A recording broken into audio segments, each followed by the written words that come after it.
बिस्मिल्लाहिर्रहमानिर्रहीम। अस्सलाम वालेकुम दोस्तों, कैसे हैं आप सब लोग। उम्मीद है खैरियत से होंगे। जी दोस्तों, आप लोग देख रहे हैं मेरा यूट्यूब चैनल जवाब दो विद नईम अहमद। दोस्तों, अब से कुछ देर पहले बानी एमकेएम जनाब अल्ताफ हुसैन साहब का खिताब या आप उसे तकरीर कह लें, अब से कुछ देर पहले ख़त्म हुई है और बानी एमकेएम ने पूरा सिस्टम हिला के रख दिया है। क्या कहा बानी एमकेएम ने अपनी तकरीर में, वो मैं आपको मुख्तसर सा बताऊंगा, क्योंकि उनकी तकरीर जो है वो तकरीबन 1.5 घंटे तवील तकरीर थी। और अगर पूरी तकरीर में बताने बैठ गया तो कुछ भी हो सकता है, आप समझ जाए ना। तो मैं जो लुब्बे लुबाब था वो मैं आप लोगों को बता दूंगा। इसके अलावा जो दो मुलाकातें हुई हैं, दो बड़ी मुलाकातें हुई हैं आज के दिन। एक मुलाकात जो है वो पाकिस्तान में हुई है और एक मुलाकात जो है लंदन में हुई है। किसकी मुलाकातें हैं उस पर भी बात करेंगे। तो जी पहले शुरू कर लेते हैं बानी एमकेएम जनाब अल्ताफ हुसैन साहब की आज जो उन्होंने खिताब किया या तकरीर जो की है। लेकिन वीडियो शुरू करने से पहले मेरी आपसे एक छोटी सी गुजारिश है, अगर आप लोगों ने मेरे चैनल को सब्सक्राइब नहीं किया हुआ तो मेरे चैनल को लाजमी सब्सक्राइब करें। चलिए जी अब प्रोग्राम शुरू करते हैं। उन्होंने आज जो मैं जो समझता हूँ बानी एमकेएम की जो आज की तकरीर है वो अब तक की सबसे ज्यादा aggressive anti army anti establishment तकरीर है। ऐसी तकरीर शायद बानी एमकेएम ने इससे पहले कभी ना की हुई हो।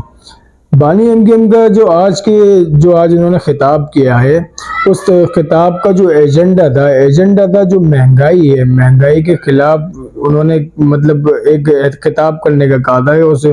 और बिजली जो है वो कहाँ पे ज़्यादा खर्च होती है, कहाँ जाती है बिजली, उस पे इन्होंने ये खिताब करना था, उसी पे खिताब किया। इसके अलावा पीटीआई और एमकेएम के जो लोग जो लापता हो रहे हैं, जो गिरफ्तार हो रहे हैं, जिनके खिलाफ क्रैकडाउन हो रहा है, उसके ऊपर उन्होंने आज बात करनी थी, उसी के ऊपर आज खिताब किया।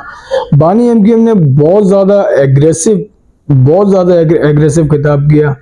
और बानी एमकेएम का कहना यह है कि जो बिजली जो है जिसका बिल आम आवाम दे रही है, उनके कहने का मतलब इन्होंने सारे टैक्सेस जो है ना वो सारे टैक्स बता दिए कि एक तो उन्होंने जो सबसे ज्यादा फोकस किया वो इनकम टैक्स जो बिजली के ऊपर लगाया जा रहा है, बिजली के मीटर के ऊपर लगाया जा रहा है इनकम टैक्स, उसको उन्होंने बहुत ज्यादा तनकीद का निशाना बनाया।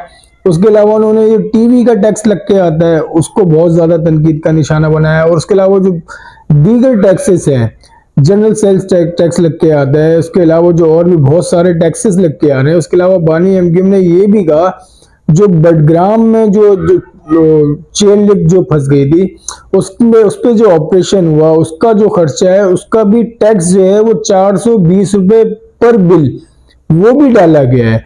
तो उसके ऊपर उन्होंने बहुत ज्यादा एग्रेसिव हो गए ये कहा कि ये जो सारा जो मामला है ना वो ये है कि ये सारी बिजली जो है पाकिस्तान की ये 2% अशराफिया है वो इस्तेमाल करते हैं, जिसमें इस्टेब्लिशमेंट के लोग भी शामिल हैं, जिसमें जजेस जो हैं वो ब्यूरोक्रेट से हो गए और दीगर लोग जो हैं तमाम लोग। और उसके अलावा जो जितनी भी बिजली की फैक्ट्रियाँ हैं, जो कंपनियाँ हैं बिजली की, जैसे कराची में के इलेक्ट्रिक है, लेस्को है, हेस्को है, उनके हवाले से कहा कि इनके जो मुलाजमीन हैं उनको भी बिजली जो है वो फ्री होती है। उनके जो अहदेदार हैं, उनके जो ऑफिसर्स हैं, उनको भी बिजली फ्री होती है। ग्रेड 17 से लेके जितने भी ग्रेड हैं 22 ग्रेड तक जो ऑफिसर्स हैं सबकी जो बिजली है वो फ्री होती है। और ये फ्री जो बिजली ये लोग जो लोग ले रहे हैं उसके पैसे जो हैं वो आवाम से लिए जाते हैं।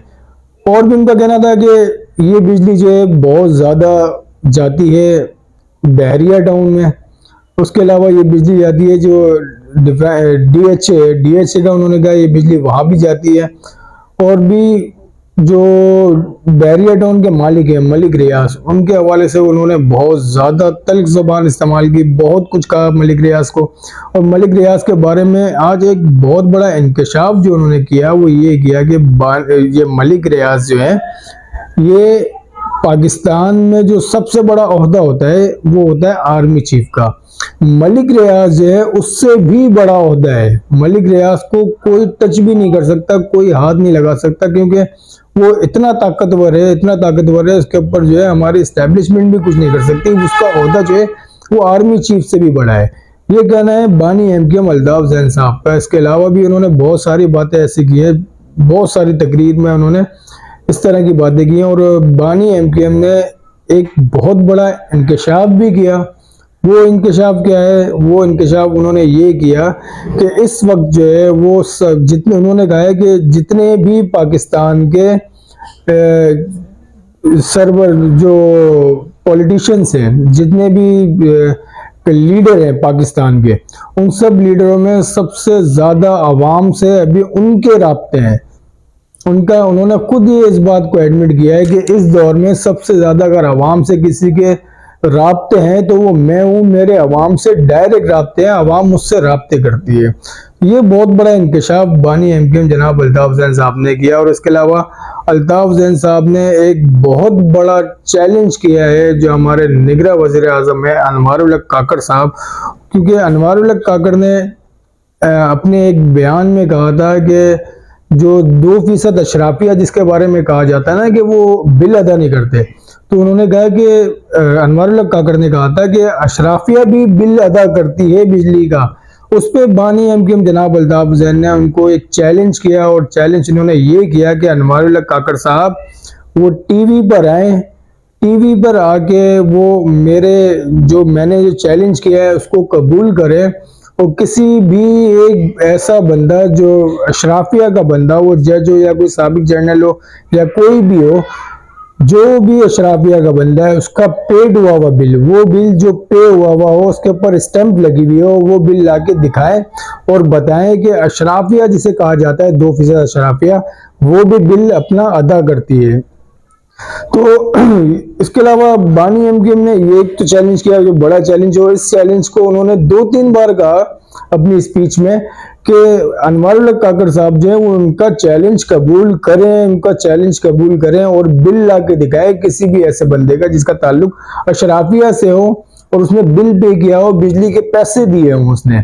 उसके अलावा उन्होंने पानी के हवाले से भी कहा कि पानी जो चोरी होता है पाकिस्तान कराची से, वो पानी भी सारा बैरिया टाउन और डीएचए में जाता है, और डीएचए बैरिया टाउन में कौन रहते हैं, बैरिया टाउन किसका है, ये सबको पता है, मुझे बताने की जरूरत नहीं है। बानी एमकेएम ने बिल्कुल क्लियर, बिल्कुल वाज़ेह मैसेज दिया। इसके अलावा और भी बहुत सारी जो उनके शौदा हैं, अपने शौदाओं के हवाले से बानी एमकेएम ने कहा कि आज मेरे अंदर जो इतनी ताकत है, जो मेरे अंदर इतना जज्बा है, वो अपने शौदाओं के हवाले से है कि मेरे शौदाओं का दिया हुआ है, और उन शौदाओं को मैं अकीदत, सलाम अकीदत पेश करता हूँ कि जिन्होंने इस तहरीक के लिए और मेरे लिए अपनी जानों के नजराने दिया। और भी बहुत मतलब बहुत ज़्यादा यूं कह लें एग्रेसिव एक स्पीच थी, आज का एक खिताब था बानी एमकेएम का। बानी एमकेएम ने अपने जो माली हालात हैं उसके बारे में भी बताया कि उनके माली हालात जो हैं वो बहुत ख़राब है, और ऐसे मामले में ऐसे टाइम पर उनके जो ओवरसीज जो चाहने वाले हैं वो उनके साथ साथ ओवरसीज जो चाहने वाले हैं उनके साथ साथ पाकिस्तान से भी लोगों ने उनकी मदद करने के लिए उनको पैसे भेजे हैं।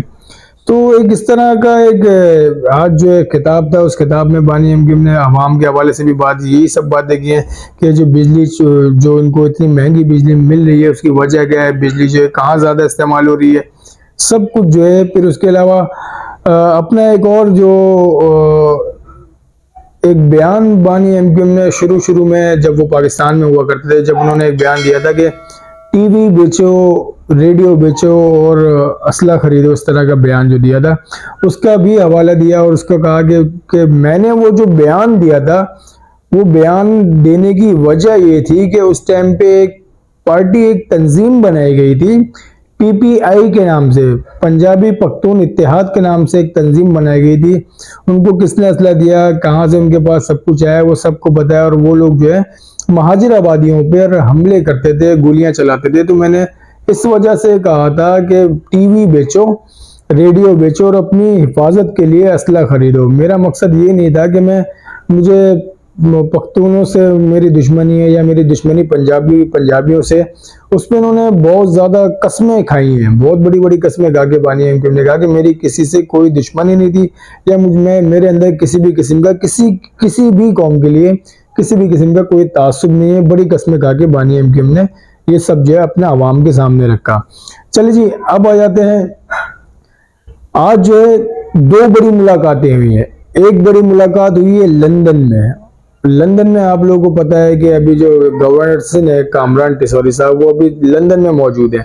उनकी वहां पर मुलाकात हुई है नवाज शरीफ साहब से, और नवाज शरीफ के साथ उन्होंने आज जुम्मे की नमाज भी पढ़ी है, और उस मौके पे शहबाज शरीफ भी वहां मौजूद थे, और इसके अलावा इसहाक डार भी वहां मौजूद थे। तो इनसे एक मुलाकात हुई है कामरान डिसौरी की। मुलाकात में क्या बातें हुई हैं क्या नहीं है वो तो अभी तक मंजर आम पे नहीं आ सकी, लेकिन ये जरूर हुआ है कि लंदन में एक ये मुलाकात जो कामरान डिसौरी और नवाज शरीफ की हुई है। तो इस हवाले से भी कुछ खबरें आइंदा दिनों में बहुत जल्द आने लगेंगी। और दूसरी जो मुलाकात है वो बहुत बड़ी मुलाकात है। ये एक मुबैना मुलाकात है, इसके बारे में अभी जितने भी लोगों ने बात की अब तक, किसी हर बंदे ने इस मुलाकात के बारे में ये कहा है कि ये मुलाकात तो हुई है, मुबैना मुलाकात तो हुई है, लेकिन इसमें बातें क्या हुई हैं किसी को नहीं पता चला। और ये मुलाकात हुई है हमारे आर्मी चीफ के जो सरबराह हैं, हमारे पाक आर्मी के सरबराह हैं आसिम मुनीर साहब, और DGISI जो है नवेद अंजुम साहब, उनकी ये मुलाकात हुई है। और ये मुलाकात उनकी हुई है जो हमारे डॉक्टर आरिफ अलवी है सदर पाकिस्तान, उनसे ये मुलाकात हुई है। मतलब 3 बड़ों की ये मुलाकात है, आर्मी चीफ, सदर पाकिस्तान और DGISI, इन 3 की ये मुलाकात हुई है। और ये मुलाकात हुई है जो ऐवान सदर है, ऐवान सदर के 4थे फ्लोर पे कहा जा रहा है ये मुलाकात हुई है। 4थे फ्लोर पे आरिफ अलवी साहब उनका ऑफिस है, और कहा यह जा रहा है कि जब ये लोग वहां पे इनकी जब मीटिंग शुरू हुई है, मुलाकात शुरू हुई है, तो उस टाइम पे उस बिल्डिंग में 4थे फ्लोर को पूरा खाली करा लिया गया, वहां पे कोई भी मौजूद नहीं था। तो इस वजह से अब तक पता नहीं चल सका कि इस मुलाकात में क्या बात हुई है। अब जाहिर है इस मुलाकात अगर ये मुलाकात हुई है तो उसमें क्या बातें हुई हैं ये सिर्फ 3 लोगों को पता है, जिन 3 लोगों की मुलाकात हुई है। अब इस मुलाकात के बाद क्या होगा उससे पता चल जाएगा कि मुलाकात में क्या था, ये मुलाकात हुई थी और इस मुलाकात में क्या तय पाया था। हो सकता है सदर आरिफ अलवी साहब का बोरिया बिस्तर जो है वो अब ऐवान सदर से पैक किया जा रहा हो, ये भी पॉसिबल है। और ये भी हो सकता है कि सदर आरिफ अलवी जो है जिस तरीके से इन्होंने वो जो अपना जो ट्वीट किया था कि मैंने तो कोई साइन ही नहीं किया है, उसका मतलब ये था उनके वो ट्वीट करने का कि वो डटे हुए हैं। हो सकता है कि आरिफ अलवी साहब डटे हुए हों, जैसे कि PTI के लोग कह रहे हैं कि आरिफ अलवी डट गया अलवी, और हो सकता है कि आरिफ अलवी साहब जो अपना सामान पैक कर रहे हो और ऐवान सदर से निकलने की तैयारी कर रहे हो। आप लोगों को मेरी वीडियो कैसी लगी अपना फीडबैक लाजमी दिएगा, और हो सके तो मेरे यूट्यूब चैनल को लाजमी सब्सक्राइब करें। मुझे इजाजत दें, अल्लाह हाफिज।